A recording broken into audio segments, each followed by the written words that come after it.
이달에는 한국 증시가 붕괴될 것이다라는 일부 비관론자들의 시각과는 다르게 이달에만 외국인 자금이 무려 3조 5천억 원이나 들어오고 있습니다. 전혀 예상하지 못한 상황에서 그 자금 규모도 워낙 컸기 때문에 외국인 자금의 성격을 놓고서도 논란이 일어나고 있는데요. 이 문제 국내 증시 방향과 관련해 상당히 중요한 부분인 만큼 오늘 이 문제 집중적으로 다뤄보도록 하겠습니다. 한국경제신문의 한상춘 논설위원과 함께합니다. 안녕하십니까? 네, 안녕하십니까? 먼저 미국 증시 역시나 어제와 마찬가지로 3대 지수별로 엇갈린 반응을 보였는데요. 호재와 악재가 모두 공존하는 시장이었죠. 네, 우리가 이제 국내 증시 관련해서 대내적으로 온도 차이가 있다. 국내에서는 내부에서는 비관론 붕괴론이지만 해외에서는 뭐 그때의 3대 평가사라든가 채권 지수라든가 주식이라든가 펀더멘탈 측면이라든가 이런 측면에서 온도 차이가 있다는 걸 말씀드렸는데요. 외국 자본이 많이 들어오죠. 네. 아마 시청자분도 워낙 그 비관론의 유튜브 일색이기 때문에 외국 자본이 이렇게 많이 들어온 거에 대해서 궁금하셨을 것 같습니다. 그래서 오늘 그 주제는 시청자분의 질문을 오늘 이렇게 해석해 드린다는 걸 말씀드리겠습니다. 오늘 그 미국 증시 지수별로 3대 호조세를 보였죠. 사실 그 경기에 민감한 다우존스 지수 같은 경우는 지금 194포인트 해서 어제 그 상승세를 잡는다면 상승세가 이번 주 내에 지속되는 것 같아요. 그리고 나스닥 같은 경우에는 뭐 빅테크 업종의 실적 이렇게 악화는 예상됐습니다는 어땠습니까? 지금까지 이제 오늘 애플과 아마존 대부분 다 이렇게 실적 발표가 끝났습니다는 지금까지 그 나스닥 지수의 하락폭은 생각보다는 이렇게 하락폭이 크지 않았다는 걸 잠시 말씀드리겠습니다. 오늘 한 1.6%인데요. 어제보다는 낙폭이 상당히 좀 줄었죠. 전체적으로는 3대 지수에 지수별로 호재와 악재가 겹치면서 혼조세를 보였다 이렇게 됐습니다. 역시 오늘 그 가장 관심이 됐던 것은 빅테크의 양대 상징인 애플과 아마존의 이렇게 실적 발표죠.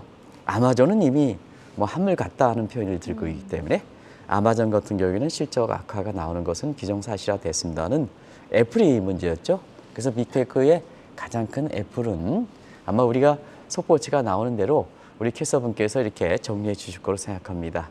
근데 예상보다는 좀 좋게 나온 거로 이렇게 보고 네. 전망이 좀 불등해서 시간외에서는 낙폭이 지금 1% 지금 예상 상회로 이제 나오고 있죠.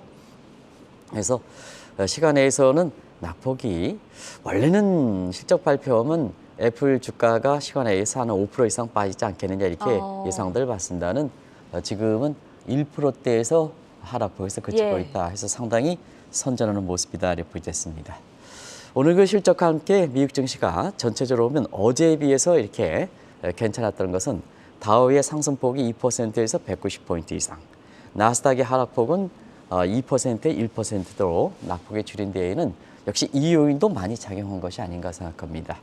페드의 그 피벗에 대한 기대, 이것이 어제 그 캐나다 중앙은행에서는 0.5% 사실 그 금리 인상폭이 낮아졌죠. 그래서 라더 국가 입장에서는 페드 입장에서는 캐나다 중앙은행에 이렇게 따라가지 않겠느냐 하는 측면에서 피벗에 대한 기대인데요. 오늘 ECB 회의가 열렸죠. 그래서 예상대로 0.75% 올렸습니다. 그러나 라가르드 총재가 인플레 문제라든가 이런 데 상당한 진전이 이루어지고 있다. 이걸 어떻게 해석하느냐 하는 측면에서는 ECB의 그 이렇게 지금까지 두 차례 걸쳐서 자이언트 스텝 0.75%로 올렸습니다는 다음부터는 ECB도 금리 인상폭이 0.5% 이렇게 낮아지지 않겠느냐는 시각이거든요. 이것이 유럽 증시의 카크 지수를 빼고는 대부분 다 올렸다. 그래서 어제 미국 증시와 유럽 증시 간의 디커플링 문제가 처음으로 고개를 드는 것은 이렇게 주목하실 필요가 있다는 걸 말씀드렸는데요. 역시 캐나다 중앙은행 ECB의 금리 인상폭 둔화, 금리 인상 속도 조절, 피벗 해서 다음 달 초에 있는 연준의 그 페드 회의에서 보면 피벗에 대한 기대가 더 증폭시켰었기 때문에 오늘 국채금리가 나중에 말씀드리겠지만 상당히 낮아지는 이런 모습을 보이면서 나스닥의 주가 하락폭이 상대적으로 적게 됐다 이렇게 보시면 되겠습니다. 나스닥 지수가 떨어지기는 했지만 월가의 투자 심리를 나타내는 Fear and Greed 인덱스죠. FGI 지수는 반등하지 않았습니까? 네, 오늘 월가에서 보면 이례적으로 네. 투자 심리를 주식을 사는 FGI 지수에 대해서 많이 얘기가 화두가 됐던 것 같아요. 좋은 쪽이 화두인데요. 일단 보겠습니다. 오늘 나스닥 지수 하락에도 불구하고 FGI 지수가 어제는 55에서 오늘은 58입니다. 이건 뉴트럴 중립 단계에서 그리드 단계, 탐욕 단계로 처음으로 올라갔다 이렇게 보이됐습니다. 그래서 전체적으로 이 심리가 어제도 이제 그런 말씀을 드렸습니다. 어제 나스닥 지수가 한 2% 빠졌지만 FGI 지수 볼 때는 55 정도 올라갔다. 이것이 이제 국내 증시의 움직임에서 주목하실 필요가 있다 하는 말씀을 드렸는데요. 다양한 요소가 있습니다는 어제 한국의 코스피 지수가 상당폭 올라갔죠. 그래서 어제 2250선 그동안 탈피하지 못했었는데요. 2288까지 올라가면서 2300에 바짝 다가서는 모습을 어제 FGI 지수 가지고 한번 봤습니다. 이거 상승적으로 보였던 것을 주목하실 필요가 있다는 이런 말씀을 드렸는데요. 국내 증시에서 그대로 나타났습니다. 시청자 여러분, 오늘 기록했던 FGI에서 58은 서머랠리가 나타났던 미니 서머랠리가 나타났던 올해 8월 24일 잭슨 미팅 직전에 이 수준입니다. 그래서 투자 심리가 개선됐다 이렇게 보겠습니다. 그리고 9월 말에 이 FGI 지수가 15 극단적 공포 상태가 됐거든요. 이게 15까지 떨어지다 보니까 10월에 증시 붕괴설에 어떤 빌미를 제공했던 겁니다. 그렇지만 지금은 증시 붕괴보다는 이렇게 다우존스지가 3,000포인트 이상 올라가면서 10월에 오히려 옥토버 랠리라는 표현이 나올 만큼 증시 붕괴론과 개념치 않고 주가가 올라가는 모습이고요. 또 오늘 잡아야 될 것이 역시 페드의 피벗 세팅 기대 때문에 국채금리가 오늘 좀 이렇게 떨어졌습니다. 오늘 상징선이 어제는 4.2% 공포에서 벗어났다 이렇게 말씀을 드렸는데요. 오늘은 4% 밑으로 떨어졌습니다. 시청자 여러분 아시겠습니다. 10월 14일 날 미국의 10년물 국채금리가 4% 이상 상향 돌파하면서 미국 증시가 상당히 어둡게 하고 많은 사람들이 향후에 11월 달에 사실 국채금리가 4% 이상 올라가다 보니까 11월 달 페드의 0.75, 12월 경우에 따라서는 0.75 이렇게 나왔던 배경이거든요. 네. 그런데 이것이 4% 밑으로 다시 떨어지다 보니까 2주 만에 페드에 대한 피벗 기대가 되면서 11월 달에는 0.75 가지만 12월 달에는 0.5% 이런 얘기가 다시 나오는 거다 이렇게 보시됐습니다. 오늘 빅테크 기업들의 이야기를 쭉 하다 보니까 제가 생각나는 사진이 하나 있는데 오늘 한국경제신문에 일론 머스크가 세숫대야를 들고 트위터 본사를 방문하는 사진이 크게 실렸더라고요. 트위터 굉장히 설왕설래가 많지 않습니까, 최근에? 네, 세숫대 보니까 네. 이렇게 해서 아무래도 전세현 앵커가 가정에서 이렇게 보면은 이렇게 요즘은 이제 세숫대를 남자들이 많이 닦습니다는 그래도 전세현 앵커한테 여쭤보겠습니다. 네. 어떻게 해석하십니까? 일론 머스크가 세숫대를 가고 그것도 인수하겠다 하는 업체에 이렇게 가는데요. 그걸 어떻게 해석하겠습니까? 사실 신문에서는 네네. 잘 스며들겠다, 싱크를 하겠다 이렇게 표현을 했더라고요. 네.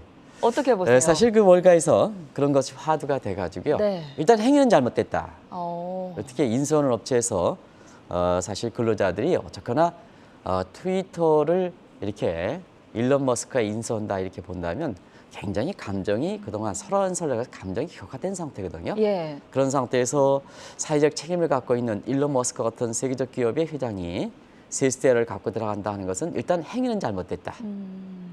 상당히 근로자한테 불안감을 초래한다. 이미 어제 네. 트위터에 자발적으로 이렇게 퇴사하는 퇴사하는 직원들. 사람들이 상당히 많아지고 있지 않습니까? 일단 행위는 잘못됐다. 두 번째는 월가에서 이렇게 보면 자 그동안 설왕설래하는 과정에서 트위터 직원들이 얼마나 반대했습니까? 그것도 보시겠죠? 그래서 경우에 따라서는 쓸어버리겠다. 구조조정을 통해서 쓸어버리겠다. 예. 이런 쪽의 행위들이 이렇게 해석하는 시각이 있거든요. 이건 트위터 직원들 통해서 그렇게 해석했습니다. 그래서 월가에서 보면 무슨 회장 이런 사람들이 당신의 개인적 감정에 의해 가지고 개인적 이해관계 행위하면 안 된다. 사회적 책임이 그만큼 무섭다. 사실 ESG 사회적 책임이 한다는 것은 자 트위터의 일론 머스크 입장에서는 아무리 괴기한 행동을 한다 하더라도 다른 사람 생각해서 이렇게 오해를 불러일으킬 수 있는 이런 행위는 하지 말아야 된다 하는 네. 측면에서 일단 행위가 상당히 잘못됐다 이런 쪽으로 해석한다 이렇게 보이겠습니다. 자, 이달 들어서 국내 증시에서 매수세가 심상치 않은데요. 외국인이 계속 국내 증시를 떠받치고 있죠. 네, 시청자분의 문의가 많아서 이 점을 다시 한번 좀 말씀을 드리겠습니다. 문의가 이렇게 하시는 것은 충분히 이해가 됩니다. 네. 왜냐하면 10월 달에 증시 붕괴론, 뭐 더 큰 위기가 찾아온다. 아직 위기는 멀었다. 이런 얘기가 뭐 유튜브 제목에 휑휑 날랐었죠. 그러나 이때부터 외국인 자본은 10월 20일 하루만 빼고 줄기차게 들어오고 있습니다. 그래서 코스피 기준으로 지금 외국 자본이 9월 그 말 이후에 3조 5천억 정도 되더라고요. 여기 이제 쭉 보면 우리 정영국 피스가 준비를 잘 하셨습니다. 1개월 누적이 3조 5천원 되지 않습니까? 네. 이렇게 쭉 해서 이쪽은 개인은 팔고 외국인들은 들어오고 이것이 한국 증시를 지금 버티고 있다. 외환시장도 버티고 있다 이렇게 보겠습니다. 그래서 이달 들어서 증시 붕괴론, 그다음에 제2의 외환위기, 지금은 이제 많이 줄어든 것 같습니다. 뭐 줄어든 거 완전히 줄어들었죠. 그런 상태에서 우리 코스피도 9월 말에 2100에서 지금 2288, 뭐 조만간 뭐 2300 이렇게 되면 증시 붕괴는 물 건너가는 거죠. 그리고 원달러 환율 문제도 어제 사실 곡소리 난다 이런 얘기를 해서 죄송합니다는 원달러 환율도 많이 안정됐습니다. 그래서 우리가 9월 말에 원달러 환율이 1400 이렇게 48, 1448 뭐 이런 쪽에 이렇게 하다가 어제는 1410원대로 빠르게 안정선을 찾은 모습이다 이렇게 됐습니다. 오늘 그 시청자분이 그 전 앵커의 이렇게 뒤쪽 그림 보면 대통령께서 뒤쪽에 네. 이렇게 해서 저기 이렇게 있죠. 그래서 좀 이렇게 보면 어제 비상대책이지만 사실 그 시기적으로 보면 시장은 상당히 안정됐다 해서 항상 사후적인 대책은 사회적인 대책은 효과가 그렇게 크진 않다 하는 걸, 시장과 엇박자를 난다 하는 것을 그대로 보여준 대목이 아닌가 생각합니다. 이렇게 국내 증시를 떠받치고 있는 외국인 자금이 그럼 도대체 어디에서 들어온 것인가? 이 부분에 대한 궁금증이 커지는데요. 내역을 한번 확인해 볼까요? 네, 내역이 상당히 다릅니다. 예. 그동안 외국 자본이 들어올 때는 시청자도 아시겠지만 달러계 자금이 주도했죠. 근데 달러계 자금은 유입이 멈추거나 자금의 성격으로 보면 이탈되는 모습도 보인다 이렇게 됐습니다. 그런데 왜 외국인 자금이 3조 5천원 가운데 논란이 있는 것은 한번 내역을 정 PD랑 같이 해서 내역을 한번 보여드리겠습니다. 다양합니다. 실로 다양합니다. 최대 유입체는 아일랜드 자금입니다. 그래서 이달 들어서 5천억 넘게 들어오고 있다. 근데 아일랜드는 성격이 좀 이상합니다. 네. 옛날에는 조세 회피 지역이거든요, 여기가. 근데 이제 위기를 발생하고 나서 사실 지금 베네룩스 상국으로 이렇게 벗어나 있는 상태이기 때문에 이 자금에 대해서는 상당히 논란이 있을 겁니다. 그리고 프랑스를 비롯한 이렇게 유럽계 자금이라든가 그리고 과거에는 사우디 자금이 주도했습니다는 지금은 쿠웨이트 자금이 아랍계 자금을 주도하는 게 국내 증시에 들어오는 자금이다 이렇게 됐습니다. 그리고 이번 주 들어서 시진핑이 영수된 이후에 시간이 가면 갈수록 유코 자금들도 많이 들어온다. 여기서 유코 자금 부동산이 아니라 증시 쪽에 들어오는 자금도 발견된다 이렇게 됐습니다. 그리고 국내 증시에서는 엔캐리 트레이드 자금들이 그렇게 많이 들어오진 않는데요. 엔캐리 자금도 1,300억 이상 들어온다. 그리고 국내와 관련된 자금도 들어옵니다. 국내와 관련된 자금을 한번 시청자분이랑 같이 해서 자막을 갖고 얘기하겠습니다. 한국인의 외국인 해외 영주권자 자금, 이건 외국인에 잡힙니다. 이 자금도 한 2천억 정도로 이렇게 근접해서 들어오고 있습니다. 이 중에 최대 조세 회피 지역의 케이만 군도에서 이렇게 들어온 자금도 한 700억 정도 들어온다. 그래서 외국 자본이 3조 5천억 정도 되지만 그 자금의 성격에 대해서 굉장히 논란이 있는 것은 이렇게 자금의 내역, 원천별 내역이 아주 다양화한다. 그리고 과거에 비해서 완전히 변화가 돼 있다. 뉴노멀 이렇게 원천별 자금이다 하는 측면에서 향후에 외국 자본의 지속 여부라든가 자금의 성격이 지속 여부를 한번 지켜볼 필요가 있다는 걸 말씀드리겠습니다. 외국인 자금 중에 달러계 자금이 들어오지 않는 이유는 뭐 특별한 이유가 있습니까? 특별한 이유는 시청자분이 아시는 자금이겠죠. 일단은 한미 간의 금리가 역전됐죠. 우리나라 들어올 게 없죠. 네. 그래서 캐리 트레이드, 달러 캐리 트레이드 자금은 오히려 이탈된다 이렇게 보겠습니다. 그런데 사실 그 달러계 자금 중에서 두 가지가 있거든요. 금리차, 환차액을 이렇게 겨냥하는 것을 트레이드 자금이라는데요. 이 자금은 미국이 사실 지금까지 달러 강세와 함께 이런 요인이 결부됐기 때문에 한국에서 자금이 이탈되는 모습을 보이고 있다는 걸 보겠습니다. 근데 이번 주 들어서는 달러 캐리 트레이드 자금도 유입세로 전환되고 있습니다. 왜 그럴까? 저는 왜 그러냐?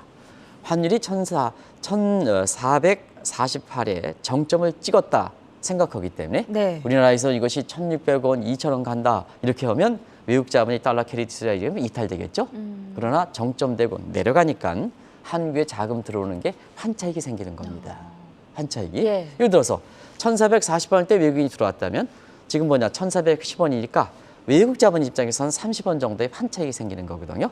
그래서 1,440원 물년대에서 정점에 대해서 주목하실 필요가 있다는 것은 바로 외국의 달러 캐리 트레이드 자금이 이제는 이탈해서 유입세 쪽으로 들어온다 이렇게 볼 수 있고요.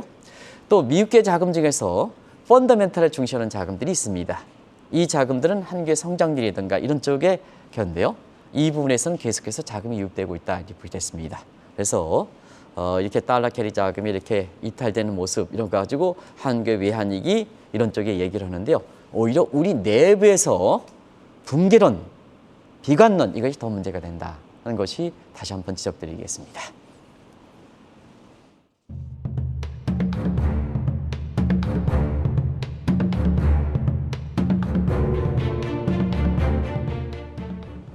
이틀 전부터 외국인 자금 규모가 하루 평균 5천억 원대로 더 높아지고 있는데 그 시기가 시진핑 영수 체제가 출범한 이후다. 이 부분을 또 주의 깊게 보시는 분들이 있더라고요. 예, 그렇습니다. 영수체제 등극한 첫날에 네. 외국 자본이 6천억이 넘었고요. 어제는 4천억 근접에 했거든요. 그래서 평균적으로 일평균을 낼 때 좀 더 지켜봐야 되겠습니다. 5천억 규모입니다. 10월 들어서 들어올 때 자금의 일평균 규모가 2천억 정도에서 굉장히 한 단계 뛰어오르고 있다 이렇게 보겠습니다. 역시 한 단계 뛰어오르는 이렇게 국제적인 큰 변화 보면 시진핑이 영수체제로 간 이후에 중국에서 이탈된 자금, 중국에 대해서 일단 자금을 좀 회피하고 보자. 쉘터 자금이 한국으로 들어온 자금분이 아닌가 생각합니다. 이 대목은 누누이 말씀드렸기 때문에 약하겠습니다. 요인은. 그리고 시진핑 영수체제 이후에 대외적으로 보면 일국일제 체제에서 대만에 대해서 사실 그 침공설이 있지 않습니까?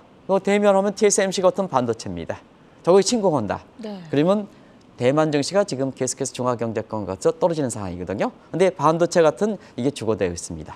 근데 시청자 여러분도 이 점을 다시 한번 궁금해 하시는데요.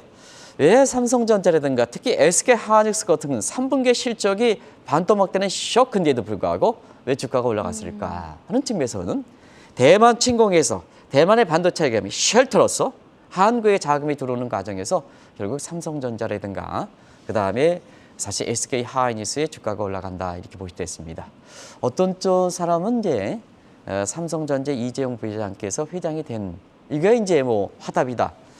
외국 시대에서는 삼성전자 이재용 부회장이 회장된 것은 큰 의미가 있지만 부회장 시절부터 회장된 거 아니겠습니까? 그렇죠. 그런 쪽으로 이제 결부시켜서 얘기하시는 분은 외국 자본의 인과관계, 커저리티 이런 것을 잘못 해석한다 이렇게 보겠습니다.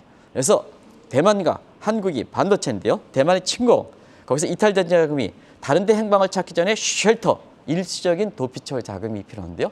역시 한국으로 들어오는 과정에서 3분기에 한국의 반도체 기업의 쇼크인데도 불구하고 주가가 올라가는 그래서 삼성전자 주가가 6만 전자를 회복하는 이런 모습에서 삼성전자가 코스피에 차지하는 비중이 큰 점을 감안해 볼 때 2288까지 올라가는 이런 요인이 되고 있다 이렇게 볼 수 있습니다.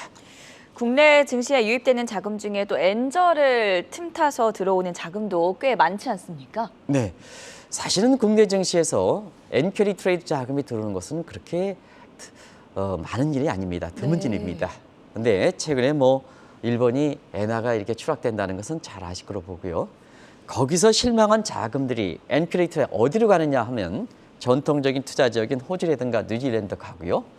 한국의 부산 지역에 부동산 자금이 들어오고 있습니다. 그래서 부동산의 광활리라든가 그다음에 해운대에 집값 하락률이 그렇게 크지 않은 것은 이런 엔캐리 트레이드 와다나베 부인들이 자금이 들어오는 측면도 있다 하는 말씀을 이렇게 이전에도 한번 진전될 그런 형상입니다. 그리고 한국 증시에서도 엔캐리 트레이드 자금이 들어와서 국내 주가를 반치는 요인이다. 이 점은 엔화 추락과 관련해서 그동안 누누이 말씀드렸기 때문에 네. 원인은 제거하도록 하겠습니다. 우리 내부에서는 이 조세 회피처를 이용한 돈 세탁 문제에 대해서 상당히 많이 제기가 되었었는데요. 보니까 케이만 군도에서 한국인 자금이 유입되는 것을 두고도 여러 가지 논쟁이 벌고 있다고 하죠. 자, 우리가 이제 이 점이 케이만군들에서 해외에 거주하시는 한국의 동포분의 이렇게 사실 그 국내 증시에 유입되는 자금이거든요. 그런 측면에서는 이 성격이 어떻게 되느냐? 저는 긍정적으로 해석하겠습니다.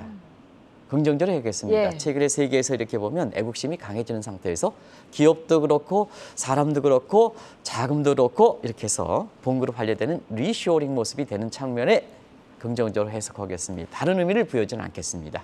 다만 한 가지 케이만군도 하는 조세피 지역을 들어오는 자금들입니다. 이 자금들은 사실 검은머리 외국인 자금이자 이런 쪽에 얘기가 나올 수가 있다. 왜 그러냐면 이전 전서부터 디스커버리라든가 라임이라든가 이렇게 사실 불법 자산운용, 금융사고 자산운용 자금, 테라루나라든가 이런 코인 자금들, 환치기 자금들이죠. 상장사라든가 금융사의 횡령 같은 이러한 금융사고 자금 많았습니다. 그리고 북한의 송출설이 기적이 됐던 세컨드리 보이콧 자금, 부동산 개발에 따른 지금 여러 가지 파장이 많죠. 그런 쪽에 따른 각종 프로젝트 리베이트 자금들이 굉장히 많았습니다. 그런 측면에서 지금의 위기설이 이렇게 발생시키는 측면도 각종 금태율이라든가 이런 민간단체 장들이 사실 잘못되는 측면도 있습니다. 자본시장이 발전을 하려면 투명성, 금융사고 줄이고 거기에서 민간 대변하고 하는 이런 사람들의 역할이 잘못하는 과정에서 이런 쪽이 되는데요. 지금 금융사고 이렇게 커졌지 않습니까? 커진 상태에서 당신들이 책임이 없다 이런 쪽으로 얘기하면 안 되는 거죠. 그런 측면에서 이런 자금들이 결국은 여러 형태를 통해서 한국에 재입되는 모습 이런 과정에서 실제 그것은 나중에 판명됩니다. 검은머리 외국인 자금이냐 하는 측면에 논란이 있다 이렇게 볼 때 있습니다. 지금까지 짚어본 결과 이달 국내 증시에 유입된 외국인 자금이 상당히 복잡한데요. 이들 자금이 계속해서 유입되기 위해서는 어떻게 해야 되겠습니까? 결국 펀더멘털이 개선되어 있죠. 펀더멘털이. 그래서 여러 가지 자금의 원천에서 쭉 보면 그것이 조세피에서 들어온 자금들이 있고 그다음에 여러 가지 안 들어왔던 엔캐리 자금도 들어오지 않습니까? 그러면 우리 경제를 튼튼하게 된다. 그래서 우리 경제를 튼튼하게 해서 어제 윤석열 대통령께서 이렇게 경제부처와 관련된 뒤쪽에 그림 한번 다시 보여주시죠. 정영국 PD께서 이 결론이게 되겠습니다. 그래서 이렇게 경제 활성화 추진 전략 및 점검 회의 이래서 경제 활성화를 통해서 한국의 펀더멘탈을 이렇게 개선시키면 자금의 논란, 성격 논란 관계없이 네. 우리가 건강하면 자금 계속해서 들어오는 겁니다. 한 가지 다행인 것은 해외에서는 한국에 좋게 본다. 피치사도 3대 평가에서도 신용등급 유지했다. 다른 데는 다 떨어지는데 글로벌 채권지에서 워치리스트에 들어갔다. 한국의 모건 스탠리 코스피이 내년 상반기 2,600으로 본다. 그리고 루비닉에서도 한국의 펀더멘탈을 좋게 본다. 는 해외에서 상당 부분 좋게 평가해서 10월 들어서 외국 자본이 들어오는 측면도 있거든요. 네.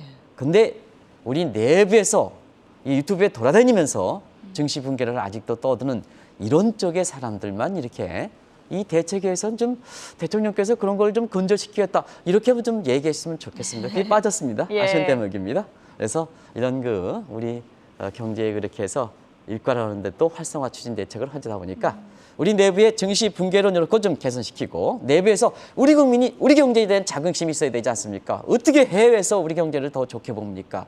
이건 전행거 입장에서도 생각할 대목 아니겠습니까? 네. 어찌됐든 우리 후손 세대를 위해서는 우리 경제를 사랑하고 우리 국민을 사랑하고 우리 국가를 사랑해야 됩니다. 그것만 받쳐주면 해외에서 한국 경제에 대해서 그렇게 문제는 없다 이렇게 보시면 되겠습니다. 국내 증시에 외국인 자금이 계속 유입되고 있는 그 성격과 이유 그리고 지속되기 위해서는 어떤 조건들이 필요한지 도움 말씀 들어봤고요. 지금까지 한국경제신문의 한상춘 논설위원과 함께했습니다. 대단히 고맙습니다. 네, 고맙습니다.